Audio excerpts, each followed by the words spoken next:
নমস্কার, আমি মৌসুমী। শিলালিপিতে আপনাদের সবাইকে স্বাগত জানাই। যদি গল্প পাঠ ভালো লাগে তাহলে শেষে একটা লাইক দিয়ে যেতে ভুলবেন না।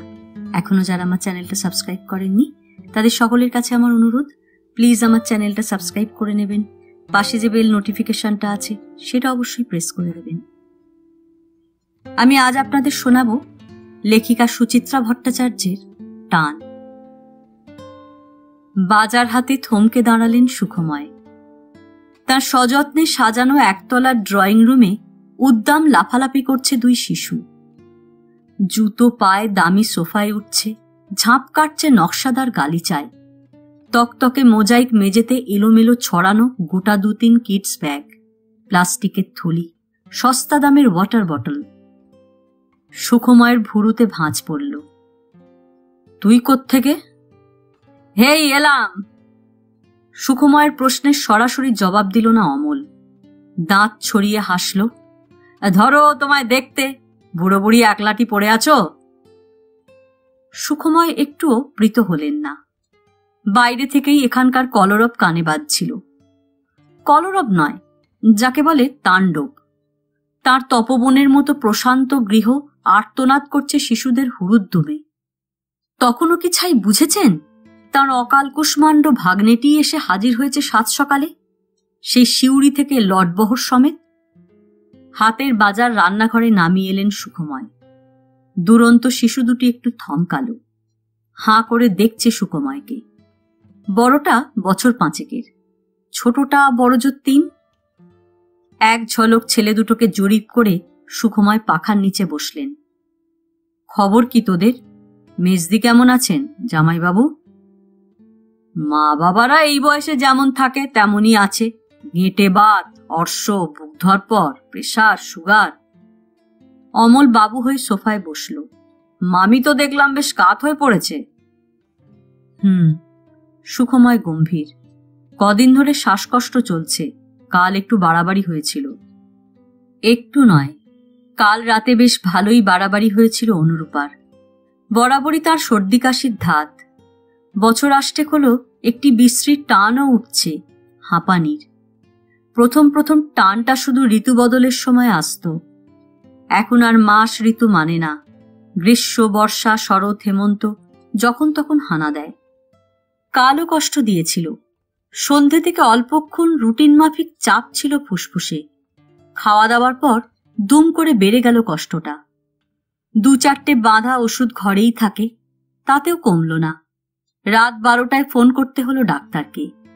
চেনা ডাক্তার, প্রায় দেখে অনুরূপাকে। তবু অত রাতে আসতে রাজি হলো না সে। টেলিফোনে ওষুধের নাম আউড়েই খালাস। কাছেই সিএ মার্কেট, সেখানে শঙ্কর মেডিকেল সারা রাত খোলা থাকে। রাত দুপুরে দোকানে ছুটলেন সুখময়। ক্যাপসুলটা খেয়েও রাত ভর বিছানায় ঠায় বসে রইল অনুরূপা।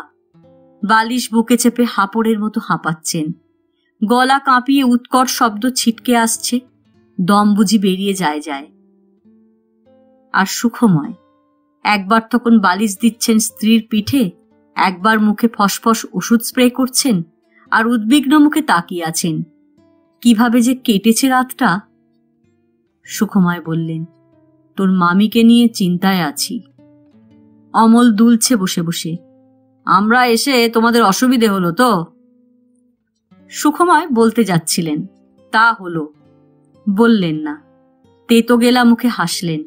অসুবিধে আর কি, মামার বাড়ি, এখানে আসবি না তো কোথায় আসবি? হ্যাঁ, কারেক্ট। আমি তো মঞ্জুকে সেই কথাই বলছিলাম।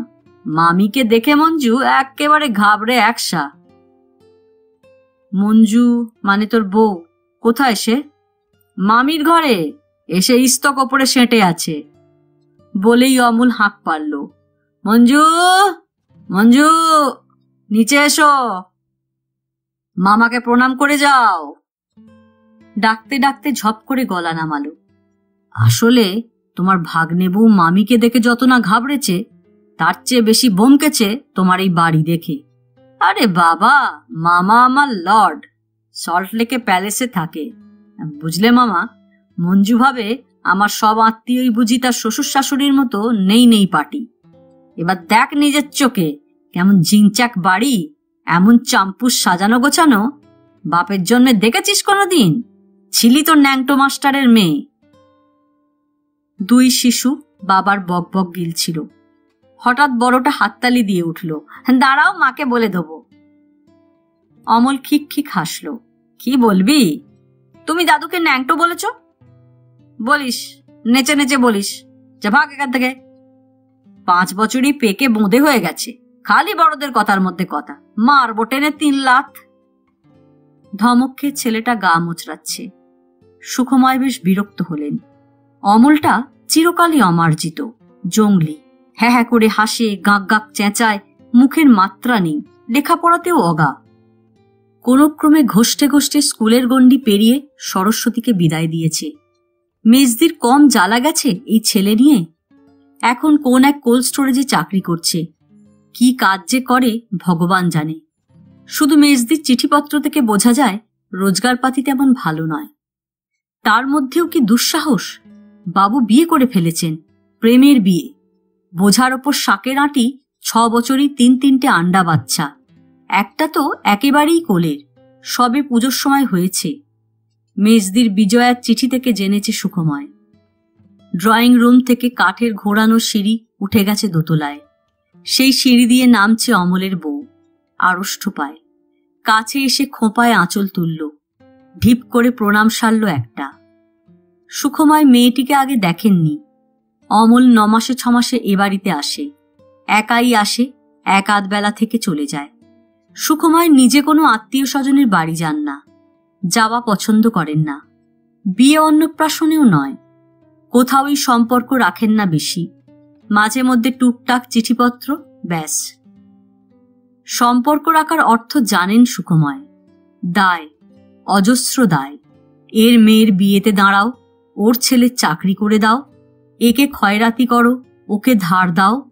কেন রে বাবা? লিলিপুটদের বংশে তালগাছ হওয়াটা কি অপরাধ?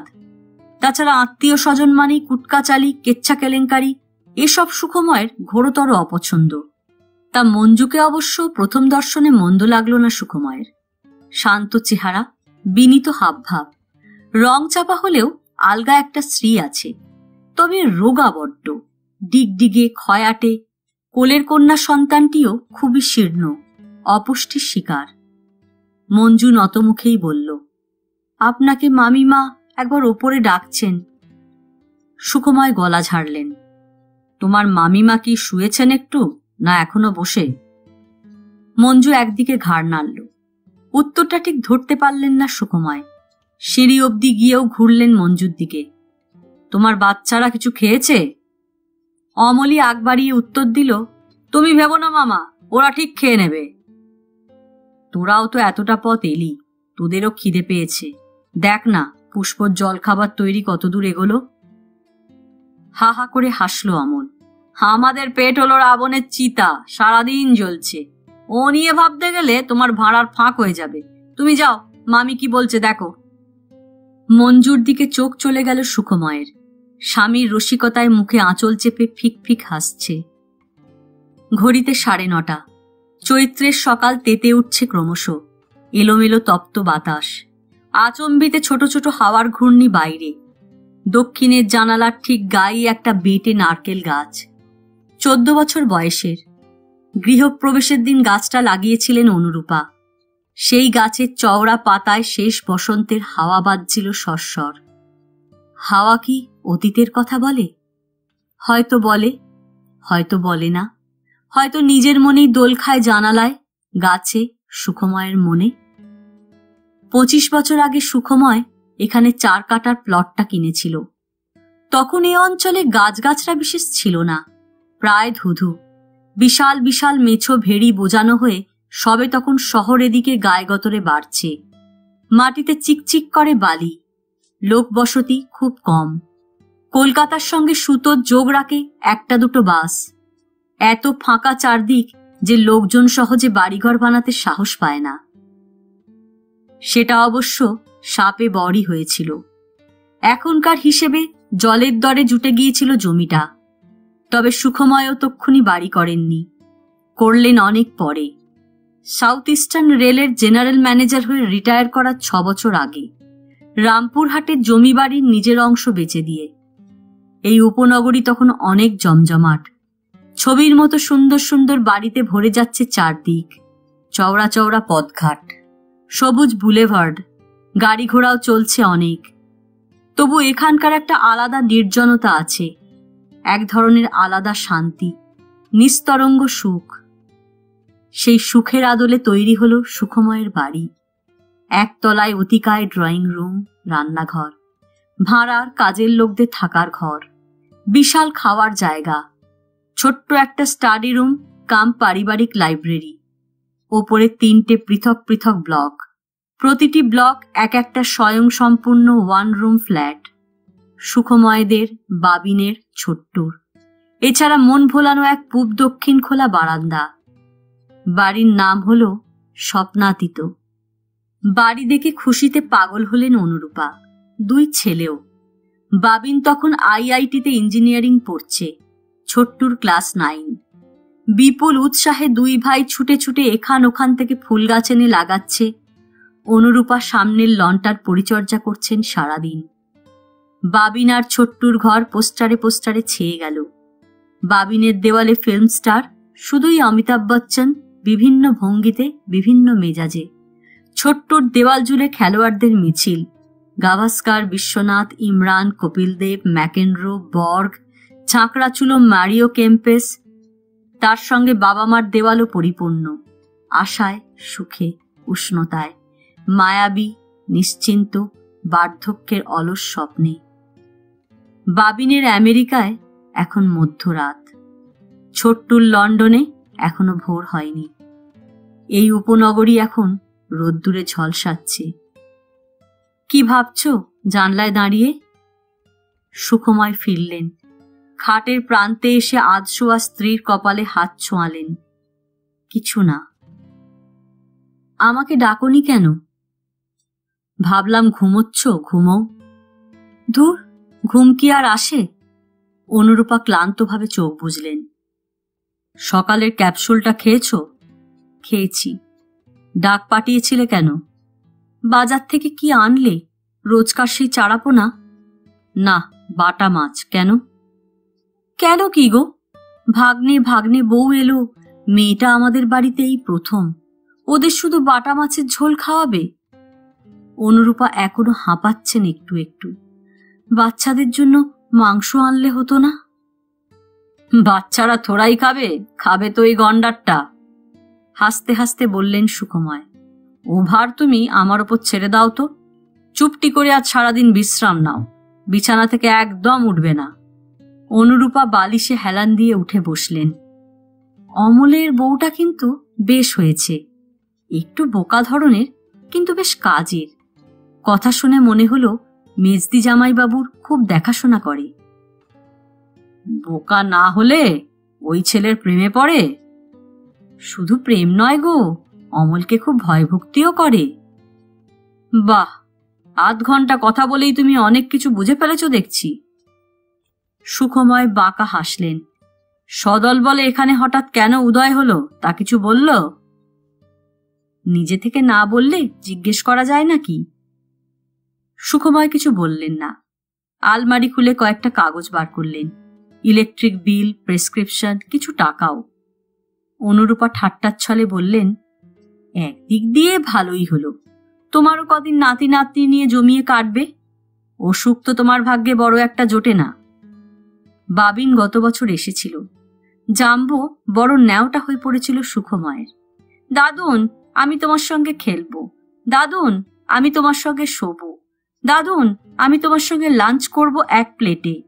দাদুন, চলো না আমরা ওয়াকে যাই। সুখময় ঝট করে মুখ ফেরালেন। বাচ্চাগুলোর চেহারা দেখেছ? কি চাষারে, শ্যাবি। ছি, বাচ্চাদের ওরকম বলতে নেই, ওরাও তো সম্পর্কে নাতি নাতনি নয়।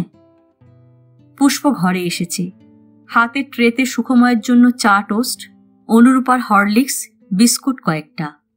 খাটের লাগোয়া টেবিলে ট্রে নামিয়ে বলল, মা, আপনি লুচি খাবেন 2-4টে? এনে দেব? ওদের দিয়েছিস? দেওয়ার দরকার হয়নি, নিজেরাই তার আগে হামলে পড়ে খেয়ে নিল। চকিত অতিথি সমাগমে পুষ্পর মুখও বেশ অপ্রসন্ন। সে এ বাড়ির রাত দিনের কাজের লোক, বহুকাল আছে। সুখময় অনুরূপার কাছে সে এখন অন্ধের যষ্টি।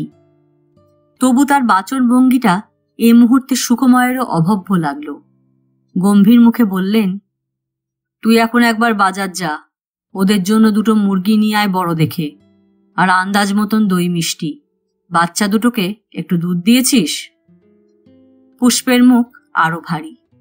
বউটা নিজেই নিয়ে খাইয়ে দিয়েছে, 2 ছেলেকে বড় বড় 2 গ্লাস খাবলা খাবলা চিনি মিশিয়ে, 1 থালা করে লুচি তরকারি খাওয়ানোর পর। দিক না, তুই এত খেপে যাচ্ছিস কেন? অনুরূপা হাসছেন মিটিমিটি। বউ নয়, বৌদি বল, ওরা আমাদের আত্মীয়। সে আমি জানি। পুষ্প খড়খড় করে উঠল। নিচে গিয়ে দেখো না, 2 ছেলেতে কল খুলে কিরকম বাথরুম ভাসাচ্ছে। পুষ্প টাকা নিয়ে চলে গেল। অনুরূপা হরলিক্সে চুমুক দিলেন। তুমি নিজে বাজারে গেলে পারতে, সব কাজ কি কাজের লোকদের দিয়ে হয়? আমার এখন সময় নেই। তোমার মাউথ স্প্রে ফুরিয়ে এসেছে, শঙ্কর মেডিকেলে নেই। দেখি একবার বিডি মার্কেটে যেতে হবে, ইলেকট্রিক বিলেরও আজ লাস্ট ডেট। সুখময় বিরস মুখে টোস্টে কামড় বসালেন। পোস্ট অফিসও যাব, বাড়িতে এয়ারমেল নেই, আনতে হবে। তুমি এখনো ছোট্টুকে উত্তর দাওনি? সে কবে ওর চিঠি এসেছে? কবে কোথায়, পরশুই তো এলো, তাও আমরা চিঠি দেওয়ার 2.5 মাস পর।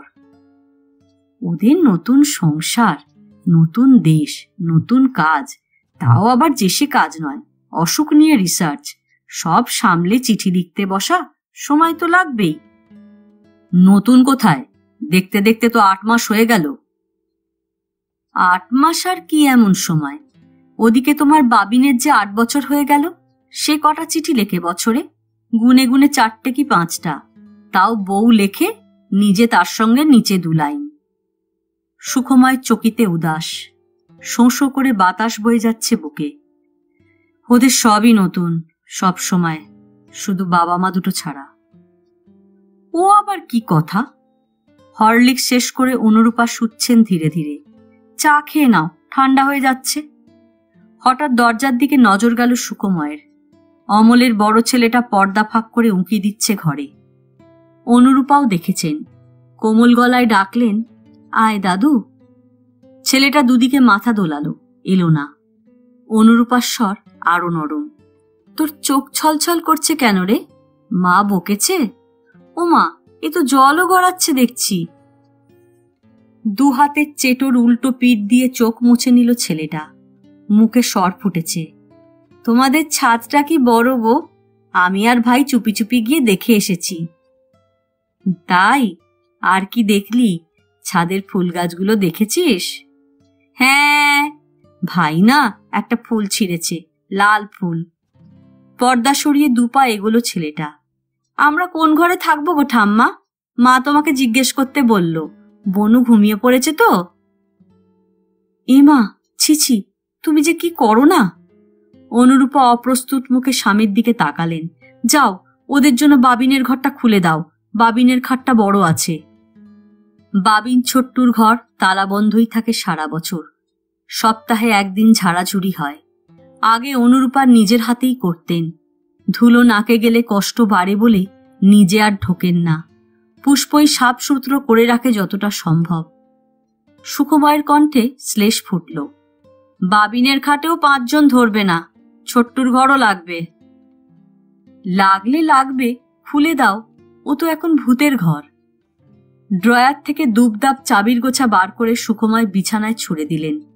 অনুরূপার পলকা আদিক্ষেতা তার মোটেই মনঃপুত নয়। ওফ, ওই মায়াবী ঘর দুটো এখন তছনছ করবে অমল, গ্রাম্য গন্ধ ছড়িয়ে দেবে চারদিকে। সুখময় দরজার দিকে এগোলেন। পুষ্প ফিরুক, ওকে দিয়েই খুলিয়ে নিও, আমি বেরোচ্ছি। দুপুরে অমলদের আসার প্রকৃত কারণটা জানা গেল। অমলই বলল খাওয়ার সময়। অমলের বড় ছেলেটার চোখে কি সব গন্ডগোল হয়েছে। ছেলেকে বড় ডাক্তার দেখাতে এনেছে কলকাতায়। সারাক্ষণই নাকি চোখ ছলছল করে, জল পড়ে, মাঝে মাঝে যন্ত্রণাও হয়। সিউড়িতে 2-3 জন ডাক্তারকে দেখিয়েছিল। তাদের এক একজনের এক এক মত। কেউ বলে গ্ল্যান্ডের গন্ডগোল, কেউ বলে নার্ভের, কেউ বলে কর্নিয়ার। ওখান থেকে এক ডাক্তার চিঠি দিয়ে দিয়েছে, তার সুপারিশেই দেখাবে বড় ডাক্তারকে। ডাক্তারটির নাম সুরেন সরকার, পিজির প্রফেসর। শোনা শোনা নাম, ছোট্টুর মুখেই সুখময় শুনেছেন বোধহয়। স্টাডি রুমে এসে সুখময় একটা সিগারেট ধরালেন। খাওয়া দাওয়ার পর এ ঘরে বসে মৌজ করে একটু সিগারেট খান। আগে দিনে 20-25টা হয়ে যেত, এখন সে নেশাটা অনেক কমিয়ে এনেছেন। দুপুরে রাতে খাওয়ার পর একটা করে, আর সারাদিনে বড়জোর 2-3টে। এবার ভাবছেন ছেড়েই দেবেন অভ্যাসটা। একটু জোরে হাঁটলেই আজকাল একটা চিনচিনে হালকা ব্যথা হয় বুকে, হাঁপিয়েও যান বড় তাড়াতাড়ি। ব্যথার কথাটা অনুরূপাকে বলেননি। মিছিমিছি মানুষের উদ্বেগ বাড়িয়ে লাভ কি? একেই তো নিজের জ্বালায় জ্বলে মরছে বেচারা। দুপুরের বাতাস বাইরে থম মেরেছিল অনেকক্ষণ। হঠাৎই একটা ঝাপটা দিল যেন। খোলা জানালা দিয়ে কিছু ধুলোবালি উড়ে এলো। শুকনো পাতারা ছুটছে রাস্তায়। সুখময় উঠে জানলাটা টেনে দিলেন। পুষ্পকে কতবার করে বলেছেন বেলা বাড়লে সব জানলা বন্ধ করে দিতে। এ সময় ধুলো ঢুকে ঘরদোর বড় নোংরা হয়। তা কথাটা যদি খেয়াল থাকে মেয়েটার। আজ অবশ্য খেয়াল না থাকলেও বলার কিছু নেই। শিউরি থেকে আসা উটকো ধুলো সামলাতেই যা হিমশিম খাচ্ছে। অমলটা সত্যিই যাচ্ছে তাই, যেমন নোংরা তেমনি বেয়াক্কেলে। শিক্ষা দীক্ষা না থাকলে যা হয়। অতটুকু ছেলে চোখ নিয়ে কষ্ট পাচ্ছে, অথচ বাপকে দেখো দিব্যি মাংসের হাড় চুষতে চুষতে ব্যাখ্যান করে চলেছে ডাক্তারদের। ভাষাই বা কি? ওখানকার ডাক্তারটা লেবনচুষ, বেড়ে পাকামি করছিল। চেম্বারে ঢুকে দিয়ে চিবাটাকে আচ্ছা করে করকে। বসার ভঙ্গিটাও কি অশালীন। এক পা চেয়ারে তুলে এক পা নাচাতে নাচাতে খাওয়া। লোমশ খালি গা, পরনে উৎকট চেক লুঙ্গি, শব্দ করে করে কুলকুচি করা। অসহ্য অসহ্য। সুখময় চেপে চেপে সিগারেট নিবিয়ে ওপরে এলেন। আহ, ঠিক যা ভয় পেয়েছিলেন তাই। অনুরূপার সামনে মোড়া টেনে বসে আগডুম বাগডুম গল্প করে চলেছে অমল। সাধারণ বুদ্ধিটুকুরও এত অভাব। শুনলি মামি সারা রাত ঘুমোতে পারেনি, এখনো কষ্ট কম, একটু শুতে দে, তা নয়। অনুরূপাও কেন যে এত লাই দেয় ছেলেটাকে। নির্ঘাত এখন আত্মীয় স্বজনদের ঠিকুজি কুষ্টির তালাশ চলছে। কার বাড়িতে হাঁড়ি চড়ে না, কার মেয়ে বাপকে লুকিয়ে বিয়ে করার মতলব ভাঁজছে, রামপুরহাটের কোন দেওর কার জমি হাতালো। এসব শুনে অনুরূপার কি যে মুখ্য লাভ হয়। নিজে তিনি কোনোদিন প্রশ্রয় দেননি অমলকে। এসেছো এসো, 2-4 ঘন্টা থাকো, খাও দাও, বিদায় নাও। শুধু অমল নয়, সব আত্মীয়ের জন্যেই সুখময়ের এক বিধান। ঘরে না গিয়ে সুখময় সামনের প্যাসেজটার দিকে গেলেন। দুধারে বাবিন আর ছোট্টুর ঘর, দুটোই হাট করে খোলা। ছোট্টুর খাটে বিশ্রীভাবে ছড়ানো রয়েছে অমলদের মালপত্র, জামা কাপড়। বাবিনের বিছানায় মঞ্জু কোলের মেয়েটাকে নিয়ে পাশ ফিরে শুয়ে। বড় ছেলেটা মেঝে হাত পা ছড়িয়ে ঘুমোচ্ছে। ছোটটি খাটের প্রান্তে গুটিয়ে শুটিয়ে জড়সড়। সুখময় সরে এলেন। পূব দক্ষিণ খোলা গোল বারান্দা থেকে দুপুর হলেই রোদ সরে যায়। একটা ইজি চেয়ার আর গোটা 2-3 মোড়া সব সময় ছড়ানো থাকে এখানে। সুখময় ইজি চেয়ারের শরীর ছেড়ে দিলেন। বাবিনার ছোট্টুর ঘর দুটো তার বড় প্রিয়, নির্জনতার সঙ্গীও বটে। অনুরূপাকে লুকিয়ে মাঝে মাঝেই ঘর দুটোর তালা খোলেন সুখময়।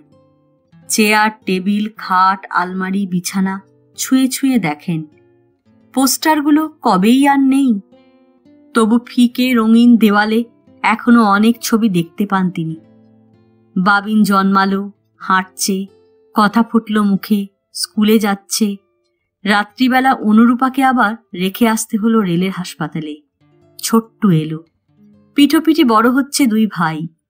ছবি আর ছবি, পরপর অজস্র ছবির মিছিলে দেওয়াল পূর্ণ হয়ে যায়। বাবিন আমেরিকা থেকে বিয়ে করতে এলো, বউ নিয়ে চলে যাচ্ছে। ছোট্টুর লন্ডনে রিসার্চ করতে যাওয়ার সুযোগ এসে গেছে। নিজের পছন্দ করা মেয়েকে বিয়ে করে সেও চলে গেল বাইরে। কখনো এয়ারপোর্টে গিয়ে হাত নাড়ছেন সুখময়, কখনো হাত বাড়িয়ে জড়িয়ে ধরছেন ছেলেদের, নাতিকে। সব সব মুহূর্ত এই দুটো ঘরে যেন বন্দী হয়ে আছে। চাবি খুলে শুধু দেখা তাদের বারবার প্রাণ ভরে। ঘুমোচ্ছ নাকি? সুখময় চোখ খুললেন, উত্তর দিলেন না। অমল মোড়া টেনে বসল। সুখময়কে বিস্মিত করে চুপচাপ বসে রইল খানিকক্ষণ, যেন উষ্ণ দুপুরের ছায়া আবিষ্ট করেছে তাকেও। হঠাৎই বলল, তুমি কেমন বুড়োটে হয়ে গেছো মামা। সুখময়ের ছোট্ট শ্বাস পড়ল। বয়স তো হচ্ছে। বয়স কিসের? এখনো তো 70 ছোঁওনি। কত চলছে? 68, 69? সেটাও কি কম হলো? কম নয়, বেশিও নয়। আমার বড় জ্যাঠাকে দেখো, 81, এখনো বাচ্চাদের ফুটবলে রেফারিং করতে নামে। এদিকে আমার বাবা 76 কুপোকাত, অল টাইম বিছানায়। সুখময় অন্যমনস্কভাবে বললেন, জামাইবাবু বরাবরই রোগা ভোগা। ওটা বাজে কথা। আসল ব্যাপারটা কি জানো? যাদের ওপর টান খুব বেশি তাদের কাছ থেকে ল্যাং খেলে শরীর ভেতর থেকে ধসে যায়। কে তোর বাবাকে ল্যাং মারলো? তুই রয়েছিস, বৌমা রয়েছে। আমরা কি বাবার ভালোবাসার জন্য নাকি? ভালোবাসার ছেলে হলো দাদা, বাবার ভালো ছেলে, লেখাপড়ায় ভালো। বাবিন ছোট্টুর মতো না হলেও 2-3খানা ডিগ্রি আছে। তাকে নিয়ে বাবার কত স্বাদ আহ্লাদ, অথচ তিনি তো পুরো কাট্টি করে দিয়েছেন। আমি চিরকালের লাতখোর ছেলে। বাবা আমাকে হারামজাদা না বলে কোনোদিন জল খায়নি। সেই আমার মুখ 24 ঘন্টা দেখতে বাবার ভালো লাগে? মেজদির চিঠিতেই কথাটা জেনেছিলেন সুখময়, তবু প্রশ্ন করলেন, নির্মল কি পার্টিশন করে নিয়েছে? পার্টিশন মানে? পুরো পাঁচিল গেঁথে ফেলেছে। 10 ইঞ্চির দেওয়াল, একেবারে বইয়ের ভেড়া হয়ে গেছে। বাবার একটা হার্ট অ্যাটাকের মতো হলো, রাস্তায় ডেকে বললাম, একবার চোখের দেখাও দেখতে এলো না। এলে যদি মাল্লু ছাড়তে হয়। পুজোর সময় মাকে হাতে করে একটা কাপড় পর্যন্ত দেয় না। সুখময় হালকা চালে বললেন, ভালোই তো, তুই বাবা মাকে দেখছিস, তোর পুণ্যি বাড়ছে। পাপ পুণ্য বুঝি না মামা। আমার মোটা বুদ্ধি বলে, যে বাপ মা খাইয়ে পড়িয়ে বড় করেছে তারা বুড়ো হলে আমাদেরই তাদেরকে দেখতে হবে। এ কোনো দয়া ফয়ার ব্যাপার নয়, পুরো হিসেবের করি।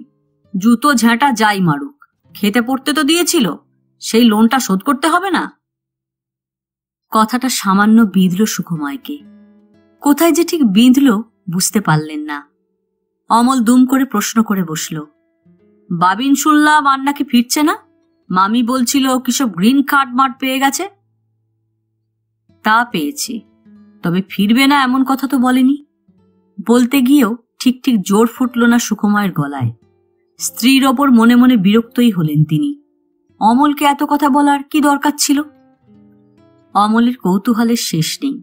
সে আবার খোঁচা দিল, তবে তুমি নিশ্চিন্ত থাকো মামা, ছোট্ট বিদেশে পড়ে থাকতে পারবে না। ও যা মামির কুলঘাসা। সুখময় শক্ত হলেন। ওদের যদি বিদেশে ভালো লাগে নিশ্চয়ই থাকবে, এদেশে তেমন স্কোপই বা কোথায় ওদের জন্যে।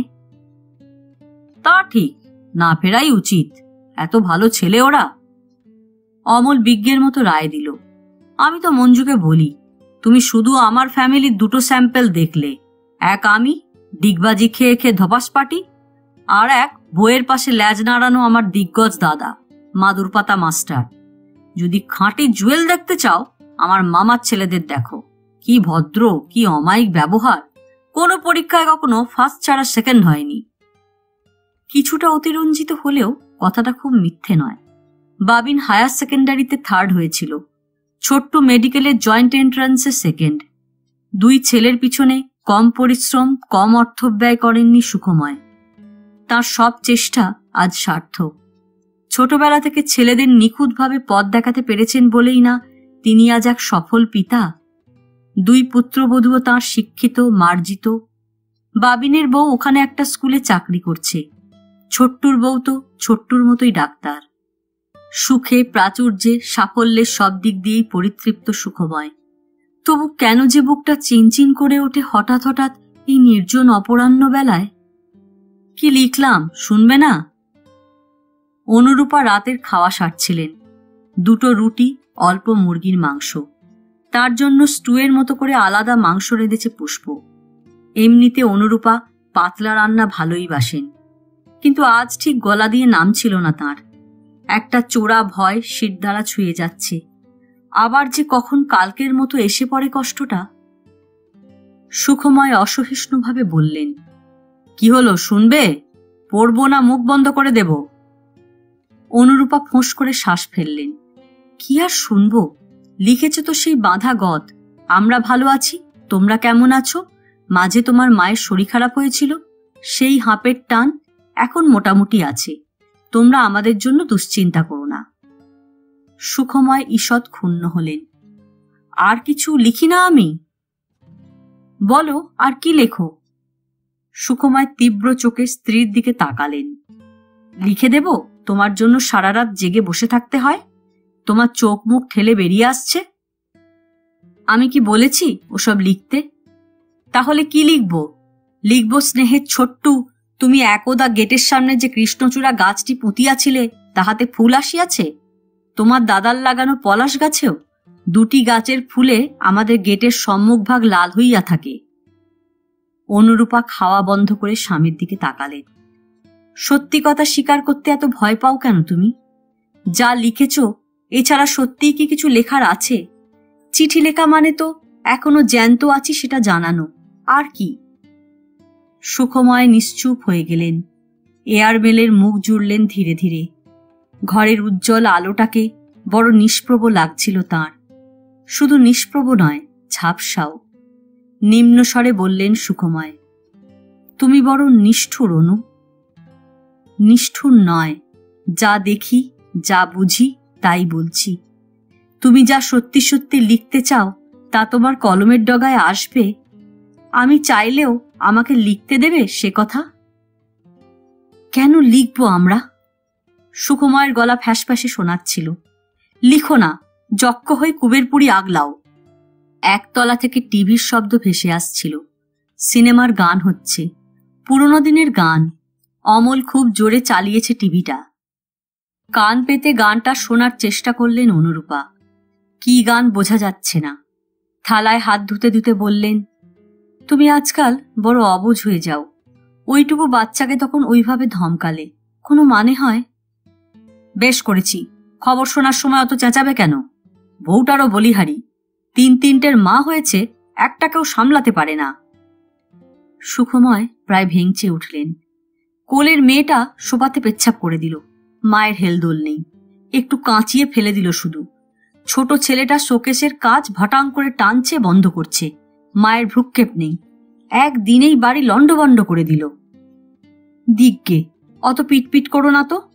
2 দিনের জন্য এসেছে, আর ওই সোফা শোকেস নিয়ে কি আমরা স্বর্গে যাব? তোমার ওই মর্নিং ওয়াকের মিলিটারি বন্ধু বলে না, এরপর সব বাড়ি সার সার ভূতের বাড়ি হয়ে যাবে। ঠিকই বলে। সুখময় চশমা খাপে ভরলেন। অনুরূপার কথার ভঙ্গিতে হেসে ফেললেন তিনি। আর আমি হব যক্ষ, তাই তো? এ পাড়ায় সার সার যক্ষ। তাই তো হবে। অনুরূপাও হাসছেন। অনেক বকেছ, এবার আমার ক্যাপসুলটা দাও। ওষুধের সঙ্গে বেশ খানিকটা জল খেলেন অনুরূপা। তারপর বললেন, 10টা তো বাজে, তোমরা খেতে বসবে না? বসবো, তোমার পুষ্পরানীর টিভি দেখা শেষ হোক। সকালে অমলের বউটাকে সহ্য করতে পারছিল না, এখন তো তার সঙ্গে গলায় গলায় ভাব। অমলের বউটা সত্যিই ভালো গো, বড় দুঃখী। অনুরূপা সামান্য ইতস্তত করে বললেন, তোমার মেজদিও নাকি ওর ওপর খুব অত্যাচার করে। কেন? কেন আবার কি? বিয়েতে তেমন কিছু পায়নি, প্রায় 1 বস্ত্রেই চলে এসেছে মেয়েটা, তাই নিয়ে দিবারাত্রি নাকি গঞ্জনা দেয়। বলতে বলতে কেঁদে ফেলছিল বেচারা। অমলের তো খুব হাঁক ডাক, ও কেন প্রোটেস্ট করে না? মুরদ কোথায়? মাইনে তো পায় 1000 টাকা। তোমার জামাইবাবুর পেনশনের টাকা আছে, ফিক্সড ডিপোজিটের ইন্টারেস্ট আছে, তাই দিয়েই চলছে সংসারটা। সুখময় থমকে গেলেন। বিড়বিড় করে বললেন, তবে যে ছেলেটা বড় মুখ করে বলছিল বাবা মাকে দেখছি, অন্যের ঋণ শোধ করছি। বাজে কথা। মেয়েটা আলাদা থাকতে চায়, তোমার ভাগ্নে নিরুপায়। আলাদা হলে খাবে কি? নেহাত অন্ন জুটবে না বলেই বাবা মার কাছে পড়ে আছে। বাপ মার ওপর ভক্তি নয় গো, একে বলে দায় পড়ে রায় মশাই। তোমার জামাইবাবু নাকি নাতির চোখের চিকিৎসার জন্যও ব্যাংক থেকে টাকা তুলে দিয়েছে ছেলেকে। পুষ্প ঘরে এসে এঁটো থালা বাসন গোছাচ্ছে। যাওয়ার সময় সুখময়কে খেতে ডেকে গেল। সুখময় খাওয়া দাওয়া সেরে ফিরলেন। সিগারেট ধরিয়ে গোল বারান্দায় পায়চারি করলেন কিছুক্ষণ, শুয়ে পড়লেন। সারাদিনের তপ্ত ভাব আর নেই। একটা নরম মিঠে বাতাস জানালা বেয়ে ঘরে ঢুকছে, স্পর্শ করছে ঘরের আসবাবপত্র, মানুষদেরও। নারকোল গাছের ওপরে পিছনের রাস্তার টিউবলাইটটা জ্বলছে নিভছে বারবার। রাত বাড়ছিল। মাঝরাত অবধি ঘুম এলো না সুখময়ের। প্রতি পলে কাল রাতের বিপন্নতার স্মৃতি কুড়ে কুড়ে খেয়ে যাচ্ছিল তাকে।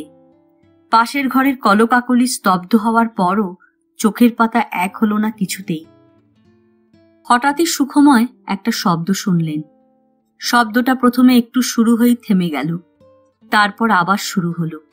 বাড়ছে, কমছে, থামছে, বাড়ছে। বেশ খানিকক্ষণ মন দিয়ে শোনার পর শব্দের উৎসটা খুঁজে পেলেন সুখময়। অমল নাক ডাকছে। রাগতে গিয়েও সুখময়ের রাগ এলো না, স্নায়ু কেমন ঝিমিয়ে এলো। অন্ধকার বাড়িতে শব্দটা পাক খেয়ে ঘুরতে লাগলো, মথের মতো, একটা প্রাণের অস্তিত্ব হয়ে। অনুরূপার টান উঠল না। সুখময় ঘুমিয়ে পড়লেন। টানটা পরদিনও উঠল না, পরদিনও না। দুদিন ধরে গোটা বাড়ি জুড়ে দক্ষযজ্ঞ করল অমলের দলবল। ছড়ালো, লাফালো, নোংরা করল। ছাদের টব প্রায় নির্মূল করে ফেলল শিশুরা। ছেলেকে ডাক্তার দেখালো অমল। তেমন বিপদের কিছু নেই, গ্ল্যান্ডেরই গোলমাল। ওষুধ চলবে এখন। 1 মাস পরে আবার দেখাতে হবে ছেলেকে। মনের আনন্দে অমল কলকাতা ঘোরালো বউ বাচ্চাদের। পাতাল রেল, দ্বিতীয় হুগলি সেতু, কিছুই বাদ পড়ল না। আজ তার লটবহন নিয়ে ফেরার পালা। দুপুর 2টোয় বাস, ধর্মতলা থেকে। পথে খাওয়ার জন্য কোঁচড় বেঁধে টিফিন দিয়ে দিলেন অনুরূপা নিজের হাতে তৈরি করে। লুচি, তরকারি, হালুয়া। একটা ভালো শাড়িও দিলেন মঞ্জুকে। বাচ্চাদের 1 সেট করে জামা কাপড়। মঞ্জু খানিকটা কাঁদল। অমল হাসল হাহা করে। বাচ্চাগুলো খুশি না ব্যথিত বোঝা গেল না। অমল চলে গেল ঝাঁঝা রোদে। বাবিন আর ছোট্টুর ঘর পরিষ্কার করে দিয়ে গেছে পুষ্প। সাজিয়ে গুছিয়ে ঘর আবার পুরনো চেহারায়। সুখময় ঘর দুটোতে তালা দিতে এসে দাঁড়িয়ে গেলেন। দুটো খোলা দরজার মাঝখানে ছায়া ছায়া প্যাসেজে নিঝুম দাঁড়িয়ে আছেন অনুরূপা। জীবনের শেষ প্রান্তে এসে কি নিঃসঙ্গ দেখাচ্ছে বাবিন ছোট্টুর গরবিনী মাকে। শুধু একা নয়, শূন্য, কাঙাল। বুক কাঁপিয়ে দীর্ঘশ্বাস গড়িয়ে এলো সুখময়ের। তার একটা ছেলেও যদি অশিক্ষিত, বেরোজগেরে হতো ওই অমলটার মতো। এই গল্প এখানেই শেষ। গল্প পাঠ ভালো লাগলে লাইক, শেয়ার, কমেন্টস করতে ভুলবেন না। আজকের মতো নমস্কার।